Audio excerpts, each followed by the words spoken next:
Je m'appelle Charlotte Daboville et je suis responsable ressources humaines au sein d'un grand groupe industriel. C'est une responsabilité que j'occupe maintenant depuis 6 ans et j'ai eu l'occasion auparavant de travailler pendant une douzaine d'années dans des entreprises de conseil en ressources humaines et en recrutement.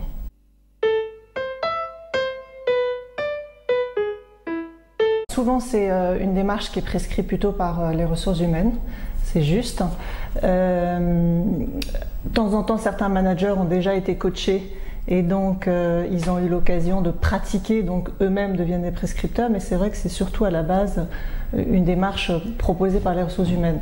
Alors comment c'est perçu? En fait, il y a un peu deux façons d'appréhender le coaching. Soit c'est pour des personnes en fait qui changent de responsabilité, qui élargissent leur périmètre, qui par exemple prennent des responsabilités de management. Et à ce moment-là, on pense que c'est un bon moyen pour les aider dans leur prise de poste à prendre du recul, une prise de conscience de ce nouveau rôle et d'ajuster leur comportement.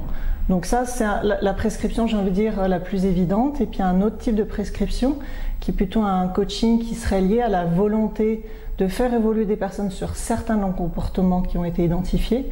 Et là, on va plutôt travailler plus précisément sur des situations dans le cadre de leur poste actuel pour les aider en fait à évoluer. Par rapport à l'exercice de mon métier, c'est clair que il y a deux choses. Déjà, comme moi-même je prescrivais du coaching, ça m'a permis de comprendre qu'est-ce qu'on met derrière ce fameux mot coaching, quelle est la méthode, quelle est l'approche, etc. Donc déjà d'être beaucoup plus professionnel dans ma façon de prescrire des coachings et d'identifier les bons interlocuteurs pour les salariés. Ça c'est la première chose. Et puis après, en tant que RH, accompagnateur en fait des salariés, ça m'a vraiment amené à réfléchir sur ma posture en tant que ressources humaines et à aider les collaborateurs dans leur réflexion sur leur évolution professionnelle. Ça a été un certain cheminement et réflexion. J'avais l'occasion de déjà commencer à suivre une formation avec un autre organisme, mais qui était plutôt quelque chose qui était assez large et assez global.